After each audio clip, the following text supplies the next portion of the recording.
আপনারা এখন দেখছেন সনাতন মিডিয়া প্লাস। চ্যানেলটিতে নতুন হলে এখনই সাবস্ক্রাইব। মায়েরা বিশেষ করে মন্দিরে পূজা পালি করে, এরা গুরুদেবের চরণে তুলসী দিয়ে দেয়, দেয় না? দেন কিনা? অনেকে দেন না? গুরুদেবের চরণে কিন্তু তুলসী পাবে না, শাস্ত্র নিহিত, হরিভক্তি বিলাস নিহিত, মৌখিক ভাবে কোনো কথা বলা যাবে না। মৌখিক মন গড়া ধর্ম করলে কাজ হবে না। মন গড়া ওদেরই ধর্ম, ওরা খিচুড়ি খায়, গাঁজা টানে, গায়ে দুর্গন্ধ। মন গড়া ধর্ম করলে কাজ হবে না। তিনটা স্তর থাকবে অন্তত প্রতিটা।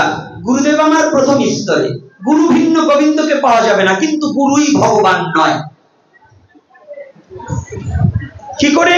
তিনটা স্তর করবে। প্রথম স্তরে রাধা কৃষ্ণ যুগল, দ্বিতীয় স্তরে নিতাই গৌর পঞ্চতত্ত্ব এবং অন্যান্য ভগবানের বিগ্রহ, রামচন্দ্রকেও রাখা যায়, তাতে কোনো বাধা নেই। তার নিচের স্তরে গুরু সর্বস্বামীদেরকে রাখা যাবে, কিন্তু গুরুকে উপরে আর তার নিচে গোবিন্দকে, এইটা যারা রাখে ওরা ভুলের রাজ্যে, ভুলের স্বর্গে বসবাস করছে, সঠিক রাজ্যে নয়। তুলসী হরিভক্তি বিলাস মোতাবেকে কলির যুগে তিনজন পাবে। প্রথম হচ্ছে গৌরাঙ্গ, নিত্যানন্দ, অদ্বৈত, এদের চরণে তুলসী। গদাধর আর শ্রীবাসীদের পক্ষে। কষ্ট হচ্ছে না কিনা? বলবো না? বলবো না? হ্যাঁ, এটা কিন্তু সারা বিশ্বে ছড়িয়ে যাবে। ওই যে ভিডিও গুলো ওরা ক্যামেরা ইউটিউবাররা আসছে না, ছড়িয়ে যাবে। আজও অনেকে দেখছি, অনেক সংগঠন থেকে যার যার গুরু সরভুজ মূর্তি বাড়ি করেছে এবং গুরুদেবের বিশ্বরূপ দর্শন মূর্তি দেখাচ্ছে। আমি বুঝি না, ওরা ভাত খায় না, ধ্যান খাইয়ে মানুষ। মহিমায় গুরু কৃষ্ণ এক করি যান, গুরু বাক্য হৃদে সব সত্য পরিমাণ। প্রকাশ্যে গুরু আর কৃষ্ণ এক নয়, মহিমায়। ধ্যানের ঘরে গুরু আর কৃষ্ণ, এটা গুরু আর শিষ্যের ব্যাপার। ধ্যানে গুরু আমার পরমারাধ্য, কিন্তু প্রকাশ্যে বললে মানা যাবে। ধ্যানের ঘরে আমার গুরুই আমার কাছে সাক্ষাৎ ভগবানের সমকক্ষ, কারণ গুরু ছাড়া তো ভগবানকে প্রাপ্তি হতে পারছি। কিন্তু প্রকাশ্যে যদি বলি আমার গুরুই কৃষ্ণ, ওই শিষ্যরা আমার কাছে ধরিয়ে আনবেন। আমার ভগবান কৃষ্ণ গিরি গোবর্ধন পর্বত 7 দিন 3 আঙ্গুলের উপরে রাখছিল, তোমার গুসাইরে ধরিয়ে আনো। আধা কেজি যদি 3 ঘন্টা রাখতে পারে, তাই বুঝবানে গুসাই।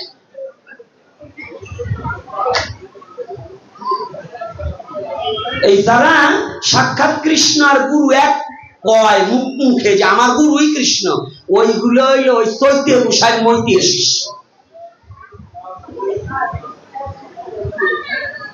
এজন্য প্রকাশ্যে কখনো গুরুকে সাক্ষাৎ কৃষ্ণ বলা যাবে না। ধ্যাননেত্রে গুরু গৌরাঙ্গ দ্বিভুজং করুণা কান্তি কল্প পাদ যুগলা, এটা ধ্যানের ব্যাপার, প্রকাশ্যে নয়। প্রকাশ্যে নয়। স্বামী স্ত্রী যেমন মিলন করা হয়, প্রকাশ্যে করলে তারে ব্যভিচারী বলা হয়। যারা প্রকাশ্যে গুরু গোবিন্দকে এক বলা হয়, তাদের ব্যভিচারী বলা হয়। তারা কোনদিন সৎ পথ অবলম্বন করে না। এজন্য স্তর ভেদে ভজন, এই জন্য সখী অনুগত হয়ে ভজন করতে হবে। রাধারানীও নারী, চন্দ্রাবলীও নারী, এবং বিশাখাও নারী, তুঙ্গবিদ্যাও নারী, কিন্তু সবার স্থান রাধারানীর স্থানে ওই সবাই যেতে পারে নাই। তদ্রূপ এই জন্য কেউ সাবধান। আজকে আমার গুরুকে আমি কৃষ্ণ বলবো, আপনার গুরুকে আপনি কৃষ্ণ বলবেন, ওর গুরুকে কৃষ্ণ বলবে, ওর গুরুকে কৃষ্ণ বলবে, যদি কৃষ্ণই সব। এইগুলো ছেড়ে দিয়ে, এই জন্য কি বলছে, একেলা ঈশ্বর কৃষ্ণ আর সব ভিত্ত, যারে জয়ছে করায় নিত্য, সে তৈছে করে নিত্য। গুরু বস্তুটা সাংঘাতিক, আশ্রয় সম্বন্ধটা যদি এই আশ্রয়ে ভুল হয়, তাহলে জীবনের সাধন বদন সব ভুল হয়ে যাবে। এর জন্য আশ্রয়টা সঠিক করতে হবে। আর কোন গুরু যদি বলে আমি ভগবান, এই ওটা গুরু হবার পার না, ওটা গরু হয়ে গেছে। আরে গরুর তো তবু কাজ হয়, দুগ্ধটা সেবায় লাগে গোবিন্দের, গোবরটা লেপায় লাগে, পঞ্চগর্ভ তৈরি করবার পুষ্পটাও লাগে, আর আমাদের লাগবে না। এজন্য গুরু গোবিন্দ একটা জিনিস জানবেন, এই যে জগৎগুরু পরিব্রাজক, এনার যে যোগ্যতা ছিল আমার মতো পশুর সেই যোগ্যতা নেই। কেন নেই? উনি ভগবানের প্রেরিত পুরুষ। শ্রীমৎ দুর্গা প্রসন্ন পরমহংসদেব এনার একটা ছোট একটা চটি বই আমাকে একজন গিফট করেছিলেন, আর আমি ওনাকে আজ থেকে নয়, আমি শ্রীগুরু একবার বরিশালে এসেছিলাম অনেক দিন আগে, তখন এই গুসাইগিরি টিভি করি না, তখন এই কানে এই ভূত বা ব্যবসা শিখি নাই। তখন থেকে ওনার একটা বিগ্রহ আমি এক জায়গায় পেয়েছিলাম, কেন যেন মন থেকে ভালো লেগেছে। পরবর্তীতে এই শ্রীগুরু সংঘের একটা ভক্ত সংগঠন আছে, হচ্ছে বরগুনা, না না বরগুনা না, এটা হচ্ছে গলাচিপা।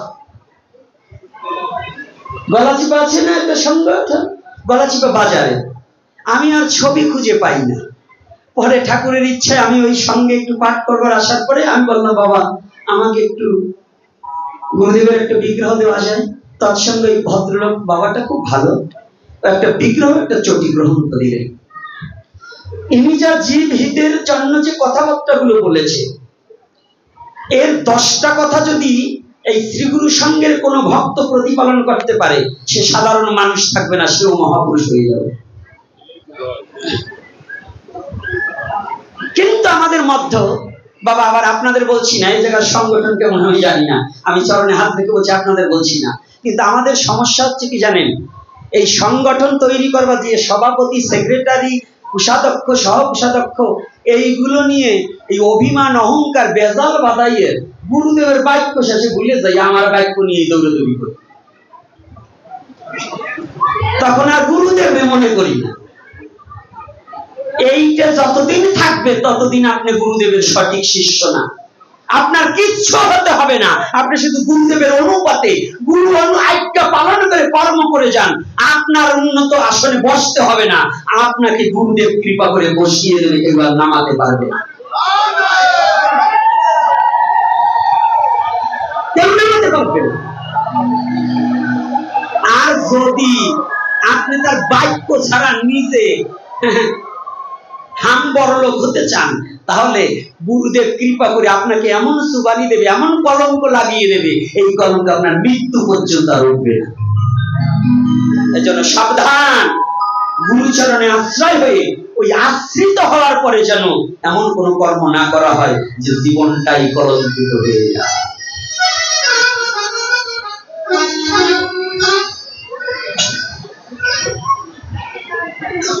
তাহলে আমাদের কে আছে?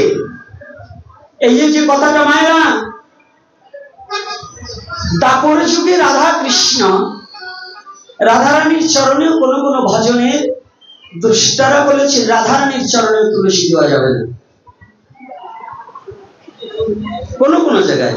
আবার কোন কোন জায়গায় অনুরাগ মার্গে তারা রাধা গোবিন্দ দুজনের চরণেই নিক্ষেপ করে দেয়, রাধে রাধে। আমি দুটো কথা বলে দিলাম, আমি কিন্তু এক পয়সা বিচার করা যাবে না। যদি আজকে একটা কথা বলি তাহলে আমার পক্ষপাত দিতে হবে, তাই তো বাবা? বৃন্দাবনে কিন্তু অন্য সখা সখী কারো চরণে নয়, শুধু রাধা গোবিন্দর চরণে একেবারে সম্পূর্ণ তুলসী ধরে তাদের চরণে নিবেদন করে দেয়, এটা কিন্তু সত্য। আর ত্রেতা যুগে ভগবান রামচন্দ্র পাবেন, সীতা কেউ নয়, ভালো করে বুঝে নিন। কিন্তু আমরা এখন বর্তমান যেগুলো করছি, এটা যেন আমরা একটু বিরত থাকার চেষ্টা করি। আর গুরু, যার যার গুরু তার কাছে শ্রেষ্ঠত্ব প্রচার করতে হবে এবং গুরুকে শ্রদ্ধা, প্রেম, ভক্তি নিবেদন করতে হবে। তবে গুরুর মধ্যে একটু গেলাচিকাল বিষয় আছে। এই গুরু সম্বন্ধে দুটো কথা বলবো। সাধু বাবা কি বলেন, কি মায়েরা কি বলেন? একটু না বললে তো মনের ভোল যাবে না, যাবে? আমাদের 5 প্রকারের দীক্ষার ব্যবস্থা আছে। সনাতন ধর্মে 5 মন্ত্রে দীক্ষা হয়। শাস্ত্রীয় সিদ্ধান্ত 5টা মন্ত্র জানা আছে তো?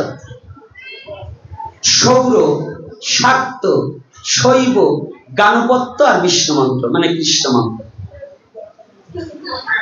কয় প্রকার হলো? 5 প্রকার হলো না? তাই আদি অন্তেতে কিন্তু শৈব ভক্তই বেশি দেখা যায়। সারা পৃথিবীতে কোন ভক্ত বেশি ছিল? শৈব। কিন্তু এই শৈবরাও লাস্টে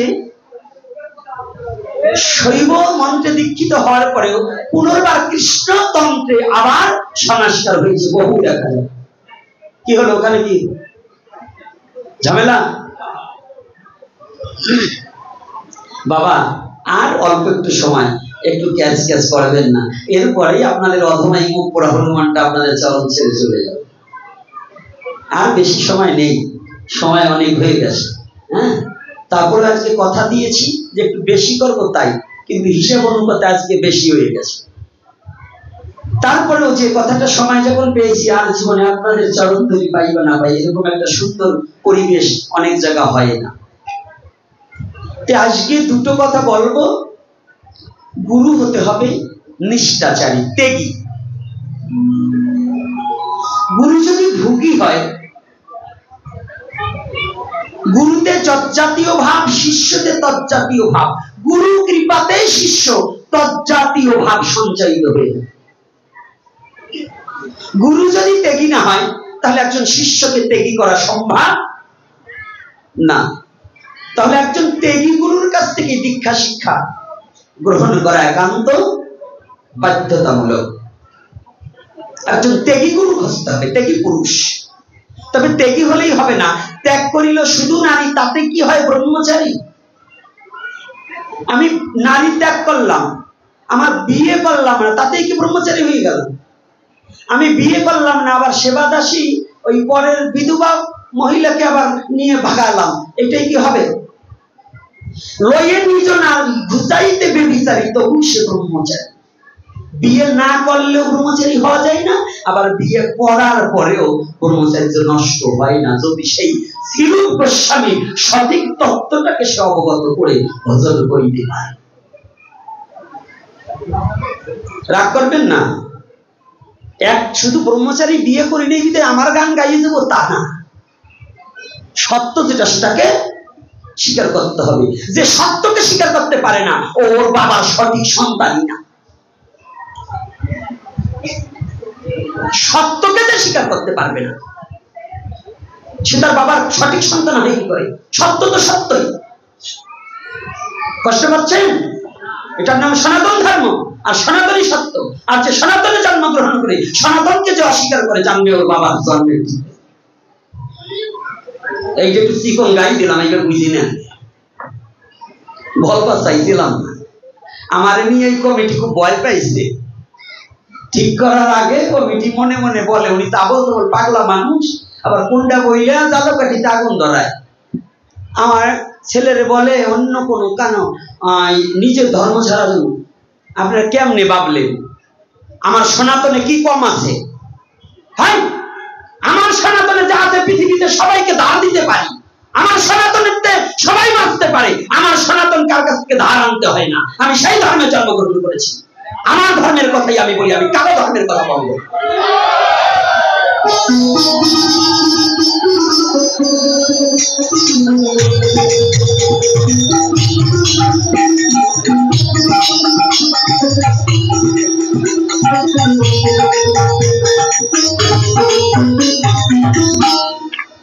সনাতনে কি কম আছে?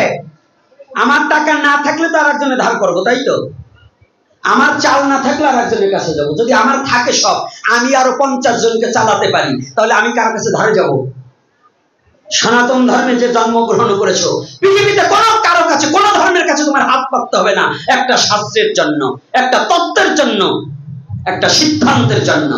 বরঞ্চ অন্য ধর্মের লোক সনাতনের ধর্মকে চর্চা করে তাদের পেটের ভাত জোগাতে হয়, কিন্তু সনাতনী যে কখন অন্য ধর্মের নিন্দা চর্চা করে তাদের ভাত জোটাতে হবে না। এজন্য সাবধান, কোন সনাতনী অন্য ধর্মের কোন নিন্দা করবে না, নিজের ধর্মটাকে গবেষণা করো। আলোচনা নয়, সমালোচনা নয়, সনাতন হচ্ছে গবেষণার ধর্ম। এটাকে গবেষণা করো, কিছু পাবে। আলোচনা সমালোচনা করলে সনাতন ধর্ম নিয়ে যারা আলোচনা সমালোচনা করেছে তারা রসাতলে গিয়েছে, আর সনাতন ধর্ম নিয়ে যারা গবেষণা করেছে তারাই জীবনে প্রতিষ্ঠিত হয়েছে, তারাই মানুষ হয়েছে।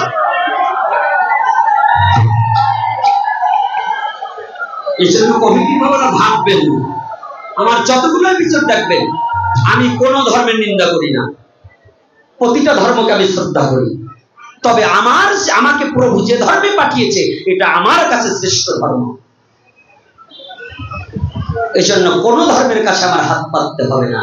এই জন্য ভুলেও ভাববেন না যে গোপীনাথ অন্য ধর্মের কথা বললে আসল ক্যাপচার করবে, এটা করবে না। আমার ধর্মে আমার মহাপ্রভু অনেক দিয়েছে। তোমার মতো পণ্ডিত অনন্ত অনন্ত কালো যদি লেখাপড়া করো, তবু আমার গৌর লীলার গৌরের পদারবিন্দে একটা নক্ষত্রের বালুকণা সম জ্ঞান তোমার অর্জন করার যোগ্যতা হবে না। এটা আমার গৌরের লীলা, প্রেমের লীলা, দয়ার লীলা, করুণার লীলা, ভাবের লীলা, রসের লীলা। এটা হচ্ছে গৌর লীলা। কষ্ট পাচ্ছেন নাকি? রাধে রাধে। হ্যাঁ, একটু একটু কষ্ট হচ্ছে মনে, বুঝি। আমি ছাড়া লোক না। কি হয়েছে? আমার কথা হবে একটাই, পৃথিবীর এই যুবক বাবারা, প্রতিটা বাবাকে বলবো, তুমি যে ধর্মে জন্মগ্রহণ করেছো তোমার ধর্ম নিয়ে চর্চা করবে, বাইরে আর কোনো ধর্ম নিয়ে চর্চা করার তোমাদের অধিকার নেই। সনাতনে তুমি এটাকে গবেষণা করো, তুমি জীবনে মানুষ হতে পারবে। আর যতদিন পর্যন্ত তোমাকে একটা কথা বলছি, অত গ্রন্থের প্রয়োজন নাই, তুমি সনাতনের একমাত্র শ্রীমদ ভগবত গীতার উপরে গবেষণা করো, তাতেও তুমি মানুষ হয়ে যেতে পারবে। গীতায় নাই কি? গীতায় নাই কি? গীতায় আছে কি নাই? গীতা জানেন তো? গীতা সাজিয়েছে কি করে বোঝেন তো? বহুত দিন আগে একটা গীতার তত্ত্ব সম্বন্ধে, গীতা পাঠ আমি বেশি করতে পারি না, আমি লেখাপড়া জানি না তো মূর্খ, এটাই সাধুরা জানে। সাধুরা গ্রাজুয়েশন করালো। হ্যাঁ, এই যে পণ্ডিত, এই যে দুই পাশে দুই পণ্ডিত বসছে, এই পণ্ডিতরা আবার ভালো শ্লোক ঠোলকও জানে। মাঝে মাঝে দেখি বলে উনি শ্লোক বলে না, কেন শ্লোক বলার তোরা বললি না? আমি মূর্খ, আমি শ্লোক জানি না, আমি বাংলা যা জানি তাই খাই যা। এখন কথা হচ্ছে এই পণ্ডিতকে জানা, এই যে পণ্ডিতরা এইখানে তো ভালো মিটি মিটি আসে, গাড়ির ভিতর নিয়ে আমার কিন্তু ঠাসে, বুঝলেন নাই? এরা আবার ওই গাড়ির ভিতর নিয়ে বলবে, আপনাদের সামনে কিছু বলবে না। হ্যাঁ, এটা কেন? তাই যে যারা পণ্ডিত গুলো, আপনারা ভালো গীতা বোঝেন, আমি এবার বুঝি না। এই গীতার তবু আমার না বোঝার কারণে একটু যতটুকু গুরু কৃপায়, গুরুদেব করুণা করিয়া যতটুকু জাগিয়ে দিচ্ছে সেটা বলছি। এর আগে বলেছিলাম যে সনাতন ধর্মের গীতা বুঝতে হলে কয়েক 100 বার জন্ম নিতে হয়। এক জন্মে কখনো কয়েক 100 বার বললে ভুল হবে, কয়েক লক্ষ বার জন্ম নিতে হবে গীতা তত্ত্ব বুঝতে হলে। যদি বলো কেন? আচ্ছা বলেন তো, সনাতন ধর্মের এত গ্রন্থ, এই শ্রেষ্ঠ গ্রন্থ শ্রীমদ ভগবত গীতা, এই গীতার সর্বপ্রথম অন্ধটাকে দিয়ে শুরু করলো কেন? আপনারা যাত্রাপথে এই কেন্দ্রে ঢাকা যাবেন, ঢাকা যাওয়ার সময় যদি একেবারে ঘরের বাইরে সময় একটা ল্যাংড়া কানা পোড়া দেখেন, মনটা খারাপ হয়ে যাবে, যাইতেছি ভালো কাজে ল্যাংড়াটা দেখে যাবো, যাত্রাটা অশুভ হয়ে গেল। কি ভাবেন না? অনেকে ভাবে কিনা? ওরে সনাতন ধর্মের কুসংস্কার রে, যদি ঘরের বাইরে নাপিত দেখে কয় অযাত্রা, আজকে নাপিত। এইগুলো যারা বলে মনে হয় কানের নিচে 3টে করে থাপড় বাস। মানুষ দেখলে তোর অযাত্রা, এই ধর্ম কোন জায়গায় শিখছি? সেই ওরে নাপিত বানাইছে কে? এই নাপিত বানাইছে কে? আমরা না? এই জায়গায় নাপিত আর নাচতে নি স্যার, আমি মানুষই দেখি। এই জায়গাতে কয়টা বসা আছে না, সব কয়টা নাপিত আর নাচতে, এই গুসাইও না। এর কারণ কি জানেন? গুসাই বাবা সত্যি কথা বলবেন, ওরা ক্ষৌর কার্য করে দেখি তোদের নাপিত বলা হয়, তাই না? কি বাবা, আপনাদের চুলদারি কামায় দেখে তোদের নাপিত বলেন। গোসাই বাবা সব দিন কি সেলুনে যান? আপনি নিজে ক্ষৌর কার্য করেন না? হাতে তালি দেয়, আপনারা নিজেরা করেন না? হ্যাঁ, কায়দা আছে গো। আপনারা নিজেরা যদি নিজের দাড়ি ফেলেন, সেই সময় আপনি নাপিত না? আপনি যদি নাপিত না, আপনার বউ তো নাপতেই। তো এই জায়গাতে কয়টা আছে? একটাও মাপ নাই, খালি আমি বাদে। কারণ আমার আর ভাতা তোলা নাই এক। তবে আমি নাপিতের বাবা। এই যে একটু রসিকতা না করলে তো হয় না, কারণ ওই ছেলেগুলো তো আবার রসের জন্য আসে। কিছু কিছু ছেলে আসে গোসাই বাবু মাঝে মাঝে গল্প বলে ওই শুনবার যায়। তা ওদেরও তো একটু এই জন্যই রসিকতার ফলে মূল তত্ত্বটা দেবো কর্ণমূলে ঢেলে। অর্থাৎ আমাদের সনাতন ধর্মে কাউকে হিংসা করা, নাপিত দেখলে যাত্রা নষ্ট হবে, দুপা দেখলে চুপা নষ্ট হবে, এ সমস্ত নাই। এ সমস্ত সব কুসংস্কার ভাই। মানুষের মতো শ্রীহরি আছে বর্তমান, মানুষের পূজা করবে, তাতে যাবে না তোমার কোন সম্মান। যান এখানে রেখে ঢুকি একটু ভিতরে। তাহলে ন্যাংরা কানা দেখলে যদি যাত্রা শুরু হয়, তাই শ্রীমদ ভগবত গীতা প্রথম শ্লোক কেন অন্ধকারে হয়? এই যে জ্ঞানী পণ্ডিতরা যারা এখানে আছেন, বাবারা, জ্ঞানী গুণী সাধু সমাজ, আপনাদের কাছে প্রশ্ন, তাহলে গীতা এই অন্ধকারে দিয়ে শুরু করলো কেন? যদি এতই অপবিত্র হবে, অন্ধ তো ভালো জিনিস না, ওর চোখ নাই। প্রথম শ্লোকে গীতার কি? ধর্মক্ষেত্র কুরুক্ষেত্র সমবেতা যুৎসব মামকা পঞ্চবচিত কিংকুপ্ত সঞ্জায়। কার কাছে জিজ্ঞাসা করছে? সঞ্জয়ের কাছে জিজ্ঞাসা করছে। সঞ্জয়কে শ্রীমদ ভগবত গীতায় 4টা তত্ত্ব আছে, ধর্ম, অর্থ, মোক্ষ, কাম, চতুর্বর্গের ফলাফল আছে শ্রীমদ ভগবত গীতার মধ্যে নিহিত। তাই ওই শ্রীমদ ভগবত গীতায় অন্ধ আছে, জ্ঞানী আছে, জীবাত্মা, পরমাত্মা, 4 জন ব্যক্তির বাসস্থান। প্রথম অন্ধ দিয়ে শুরু। অন্ধকার যদি তোমার না যায়, তাহলে তোমার জ্ঞান আসবে না। তাই তুমি গীতা পাঠ করলে তোমার সমস্ত অন্ধকার তো নাশ হবে। তাই ধৃতরাষ্ট্র অন্ধকে দিয়ে প্রথম শুরু করেছে যে এই জন্ম অন্ধকে দিয়ে, হে জগৎ জীবে তোমরা জানিয়ে নাও, এই গীতার মধ্যে আমার জ্ঞান নিহিত আছে। যে জ্ঞান তুমি আস্বাদন করিলে তোমার আর অজ্ঞানতা হবে না।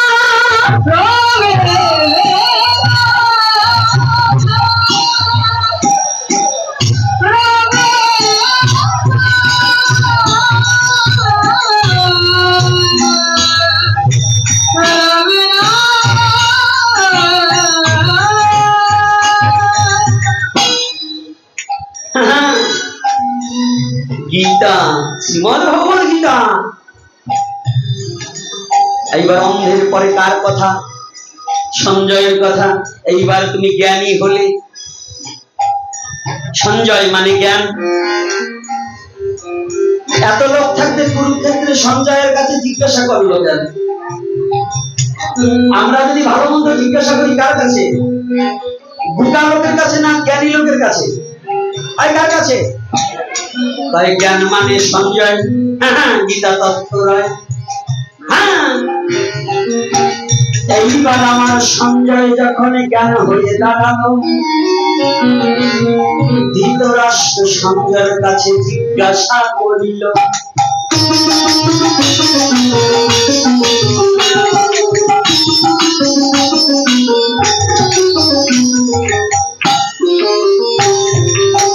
মানুষ যখন জ্ঞানী হয় তখন নিজের স্বরূপ জানে।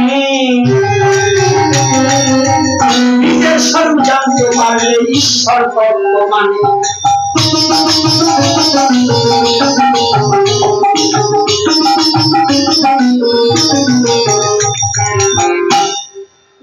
অজ্ঞানী লোকের কখনো আত্মস্মৃতি হয় না।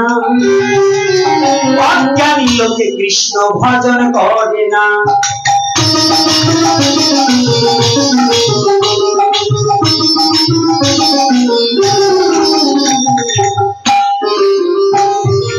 বোঝা যাচ্ছে তো? কথাগুলো বোঝা যায়? তাহলে এইবার জ্ঞান, জ্ঞান যখন সঞ্জয় হলো, জ্ঞান যখন সঞ্জয় হলো, এই কথাটা বলি, অর্জুন রূপে জীবাত্মা তখন দাঁড়ালো হাত তুলি।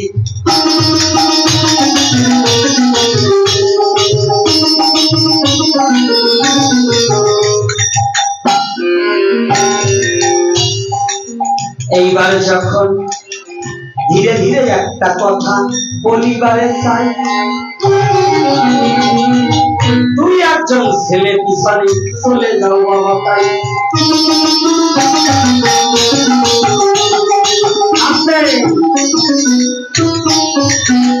আকর্ষণ রাখি, উঠলে পরে পাবে না কেন বাচ্চার আমরা। এইবার ঔষধ খাওয়ার নিয়ম বলবো, উঠে গেলে পাবে না। এই পাশে দুজন, এ পাশে দুজন, চলে যাও পিছনে, পিছনে যাও, পিছনে যাও, এদিকে আগে পিছনে আসবে। যার পকেটে কিছু আছে ভগবানের সেবার জন্য এইবার দেও দিয়েছি। শোনো, হীরা টাকা, ফুটা টাকা, অচল টাকা দেবে না, অচল টাকা দিলে কিন্তু পার হইতে পারবে না।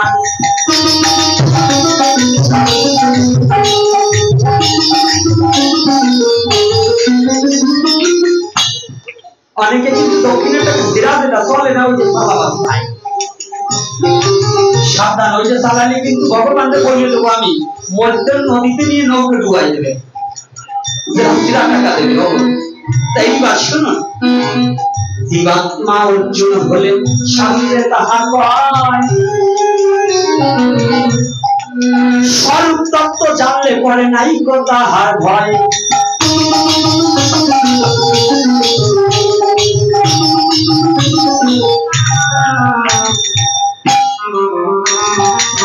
স্বরূপ মানে কি? আমি নিজেকে, আমাকে জানা বোঝার আমি সাধনা নদাইছে, নিজেকে জানো। আত্মা নাম বৃত্তি, তোমার আত্মাকে নিজেকে যতদিন পর্যন্ত না জানিবে, না বুঝবে, ততদিন মুক্তির সন্ধানে খুঁজে পাবে না, বুঝিতে পারিবে না, গীতা তত্ত্ব বুঝিতে পারিবে না। তাই গীতার মাঝে চারজনের উক্তি হয়। অর্জুন যখন নিজের সন্ধানে জানিবারে পান, ভক্তি যোগের পরে অর্জুন কিন্তু বিশ্বরূপ দেখিবারে পায়।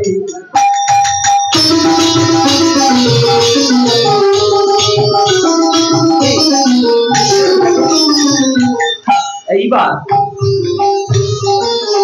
অর্জুন যখন বলিলেন আমি কিছু নাই, তুমি সর্ব সর্বাময়, এইবার কিন্তু জীবাত্মা পরমাত্মা মিলন হয়ে যায়।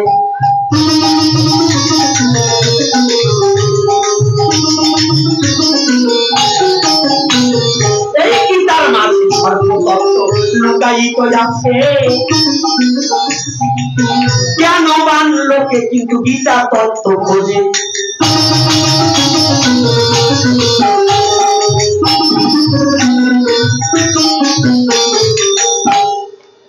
এইবার গীতা তত্ত্ব, তাহলে গীতার উপরে একটা গান গেয়ে নেই, তারপরে আবার আলোচনায় ফিরে আসবো। ভাই, আলোচনা ছেড়ে যাবো না, কোনো চিন্তা নাই। পারবো না? আরেকটু পারবো, আরেকটু পারবো। হ্যাঁ, 12:30 মানে ওটা আমার 12টা বাজাই দেওয়ার ইচ্ছা। তবে আজকে নৃত্য হবে, ওটা যাই বলুক হরিনামে নৃত্য। এইবার কি আজকে গীতার গান সকলে করতালি দিন। গীতা মায় কি জয়, বল জয়ের ধ্বনি করো, গীতা মায় কি জয়, ভবে জয় ধ্বনি করো, গীতা মায় কি জয়, বল জয়ের ধ্বনি করো, গীতা মায় কি জয়, বল জয়ের ধ্বনি করো। বলি ঘরে ঘরে গীতা রেখে গীতা পূজা করো, ঘরে ঘরে গীতা রেখে গীতা পূজা করো, ঘরে ঘরে গীতা রেখে গীতা পূজা করো, ঘরে ঘরে গীতা রেখে গীতা পূজা করো। গীতা মায় কি জয়, বল জয়ের ধ্বনি করো, গীতা মায় কি জয়, বল জয়ের ধ্বনি করো, গীতা মায় কি জয়, বল জয়ের ধ্বনি করো। গীতা ব্রহ্মা, গীতা বিষ্ণু, গীতা মহেশ্বর, গীতা ব্রহ্মা, গীতা বিষ্ণু, গীতা মহেশ্বর, গীতা ব্রহ্মা, গীতা বিষ্ণু, গীতা মহেশ্বর, গীতা ব্রহ্মা, গীতা বিষ্ণু, গীতা মহেশ্বর। গীতা মায় কি জয়, বল জয়ের ধ্বনি করো,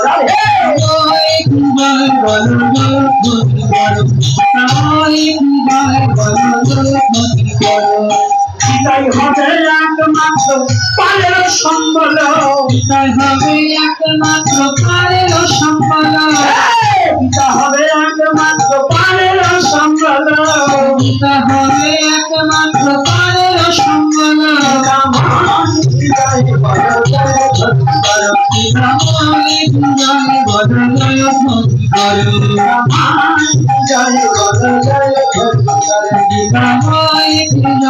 মায়েরা গীতা লাভি করো, মায়েরা গীতা লাভি করো,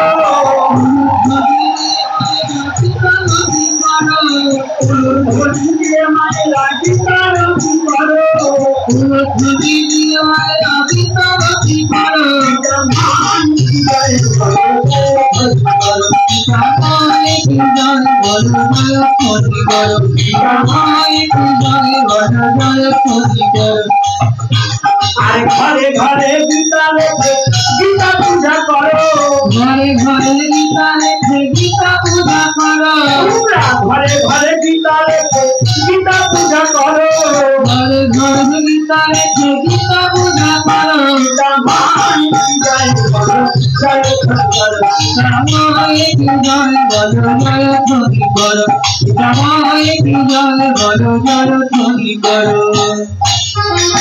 এই সনাতন ধর্মের শ্রীমদ ভগবত গীতায় যে জন অধ্যয়ন করে নয় সেই কিন্তু পরম সাধু পরম জ্ঞানী হয়।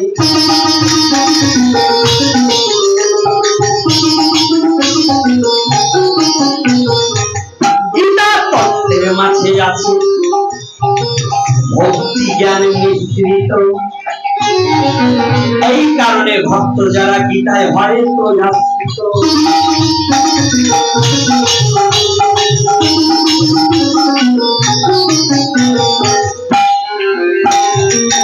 গীতায় অন্ধকার নাশ হয়ে যাবে, জ্ঞানী হবে, নিজেকে চিনতে পারবে। আর তারপরে কি গীতা তত্ত্ব যদি তোমার হৃদয়ের মাঝে জাগাইতে পারো, এই হৃদয়ের মাঝে কৃষ্ণকে দেখিবারে পারো। রাধে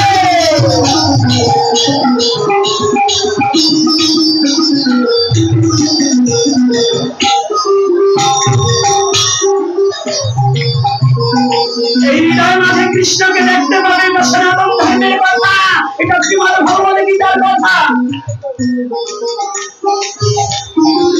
ভগবানকে দেখতে তুমি বৃন্দাবনে যাও,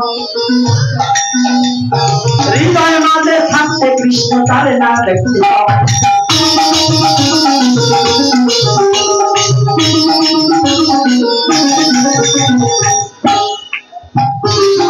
18টি অধ্যায় আছে শ্রীমদ্ ভগবত গীতাতে, 18টি তত্ত্ব আছে এই দেহ গীতাতে। এই যে 18টি মোকাম তত্ত্ব সবারে জানা, 18টি অধ্যায় কিন্তু দেহ গীতায় হয়। রাধে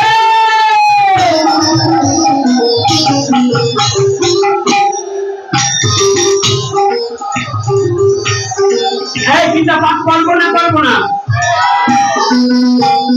গীতা পাঠ করবো, মনে থাকবে? মেয়ের ছেলের মোবাইল কিনে দিলাম, 25,000-30,000 টাকা দিয়ে মোবাইল কিনে দেয়। কয়জন মা বাবা আছে সন্তানকে গীতা কিনে দেয়? কয়জন আছে? আজকে আমি চরণ ধরে সবারে জানাই, কি জানাবো বলো? প্রত্যেকের ছেলে মেয়েকে একটা গীতা দেওয়া চাই। দেবো তো? রাধে রাধে দেবো কিনা দেবো না? কারা কারা সন্তানকে গীতা কিনে দিবেন একটু হাত তুলুন তো। রাধে রাধে। অনেকে হাত তোলেনি। ওই যে আমার পণ্ডিত আবার একটু শিকল মায়ের দেখে মোবাইলের মধ্যেও গীতা কিনে গীতা পাওয়া যায়, মোবাইলে গীতা থাকলে ওরা দেখে না রে বাবা। ওই কাগজের গীতা স্পর্শ করলেও লাভ কিন্তু হয়। মোবাইলে একটা চাপলে আর এক জায়গায় যাবে, তখন কি হবে উপায়? এই জন্য মোবাইল গীতা বন্ধ রেখে কাগজের গীতা ধরো, সদ্গুরু চরণার্থিত হয়ে মরার মতো মরো, তোমরা মরার মতো মরো।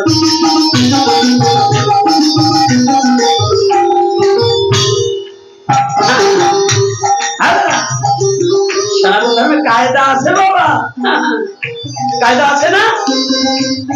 গীতার মতো রস নাই, আছে কিনা? তাহলে গীতা তত্ত্ব পড়লে নিজেকে জানা যায়, নিজেকে বোঝা যায়, নিজেকে চেনা যায়, নিজেকে দেখা যায়। এই দর্পণখানার নামে হচ্ছে গীতা। আর এই গীতাকে জানা বোঝার নামে যে ভক্তির প্রয়োজন হয়, সেই ভক্তি কিন্তু এই ভাগবতেই হয়।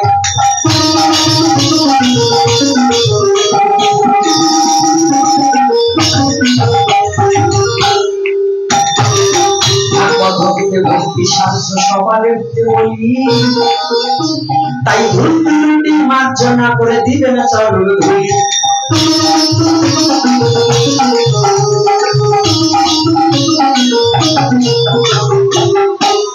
চৈতন্য চরিতামৃত সাধন তত্ত্ব হয়, ওই তত্ত্ব জানলে পরে নাই তোমার ভয়।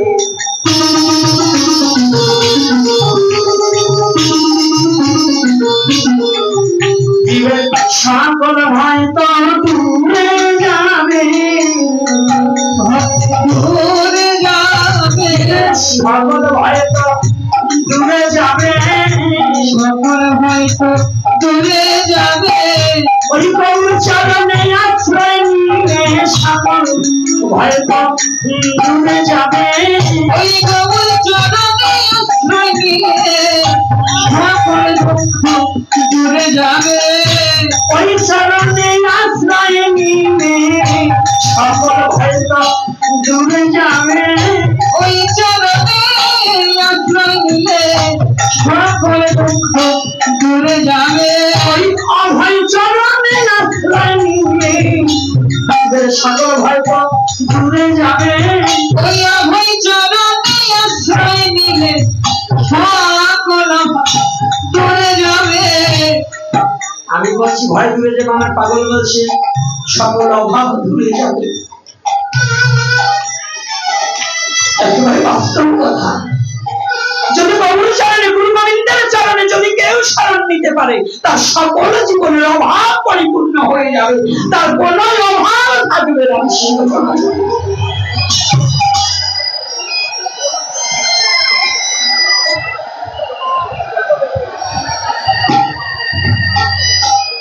নারদকে ভগবানের কাছে জিজ্ঞাসা করেছিলেন, ও ভগবান, তোমার পুজো করতে কি প্রয়োজন? যখনই তোমার পুজো করতে কি প্রয়োজন?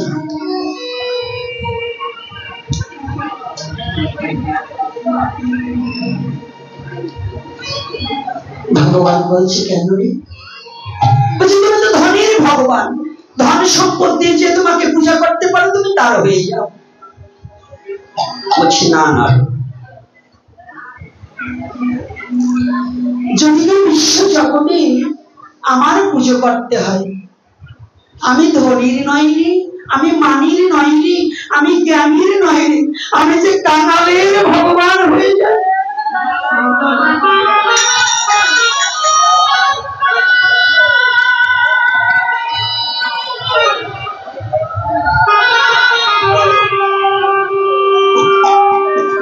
না না ভগবান, তুমি কৃপা করে বলে দাও তোমার পুজোতে কি লাগে। ও তাই?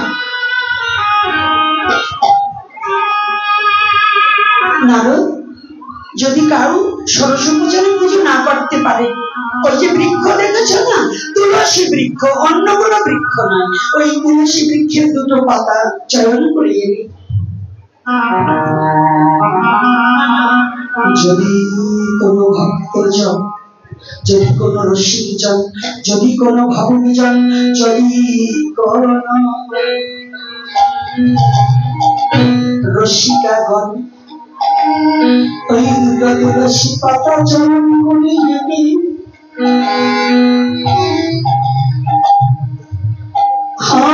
কৃষ্ণ গোবিন্দ বলে কৃষ্ণ চরণে, আমার চরণে যদি অর্পণ করিতে পারি, আমি ওই তুলসীর পাতা পেয়ে সন্তুষ্ট হয়ে থাকি।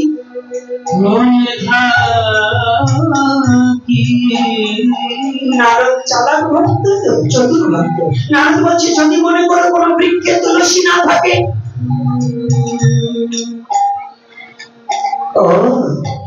যদি কোন বৃক্ষে তুলসী না থাকে, তাই যদি কোন তুলসী বৃক্ষে পাতা না থাকে, একটিবার তাকিয়ে দেখো গঙ্গা যমুনা দেখেছিল। বলছি যদি কোনো ভক্ত গঙ্গা কিংবা যমুনা থেকে এক ঘন্টা জলে নেই, কৃষ্ণ আমি তোমার হলেন বলে যদি কেউ নিক্ষেপ করে, চিরতরে আমি কৃষ্ণ তার হয়ে যাই।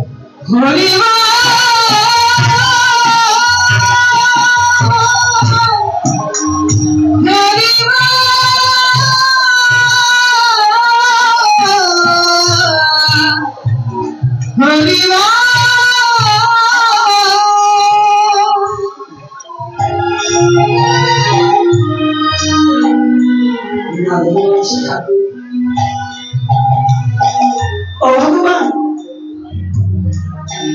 ও ভগবান, যদি সমস্ত গঙ্গা যমুনার জল শুকিয়ে যায়,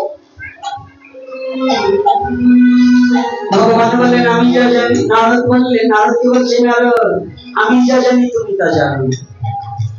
পৃথিবীর সমস্ত তুলসীর পাতা ঝরে যেতে পারে, পৃথিবীর সমস্ত গঙ্গা যমুনা শুকিয়ে যেতে পারে, কিন্তু আমার ভক্তের গঙ্গা যমুনা দুটি নয়ন দিয়ে দিয়েছে। ওরে শুদ্ধ কৃষ্ণ ভক্তের এই নয়নের জল কোনদিকে শুকায় না। যদি কৃষ্ণ বলে দুটা চোখের জল কেউ নিক্ষেপ করে, আমি চিরতরে তার হই না। তাহলে ভগবান কার চোখের জলে ভগবানকে বাঁধিয়েছে, ভগবান তার। তাই আসুন, 11টা অতিবাহিত হয়ে গেছে, আমাদেরও অনেকেই বসব।